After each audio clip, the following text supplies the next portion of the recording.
पंजाब हुकूमत ने चीनी की कीमत में इजाफे को कंट्रोल करने के लिए Punjab sugar supply chain management ordinance जारी कर दिया है। पंजाब काबीना में मंजूरी के बाद नाफिज होने वाले ऑर्डिनेंस के तहत सिर्फ रजिस्टर्ड डीलर और होल सेलर ही चीनी की खरीदो फरोख्त कर सकते हैं, जबकि शुगर मिलों और डीलरों के गोदामों की रजिस्ट्रेशन भी लाजमी होगी। मैनेजमेंट ऑर्डर के मुताबिक चीनी की किल्लत होने पर कैन कमिश्नर और डिप्टी कमिश्नर्स को चीनी की फरोख्त का पूरा इख्तियार होगा। चीनी का ज़ख़ीरा कम होने की सूरत में डिप्टी कमिश्नर को आगाह करना लाजमी होगा।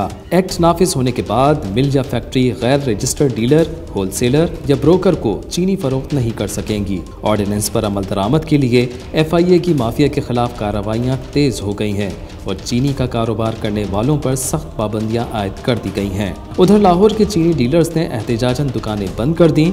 उनका मुतालबा है कि FIA की कार्रवाइयां बंद कराई जाएं। FIA ने चीनी सट्टाबाजी में मुलविस 40 अफराद के बैंक अकाउंट सील करा दिए। 100 जाली और बेनामी अकाउंट्स भी फ्रीज कर दिए गए हैं।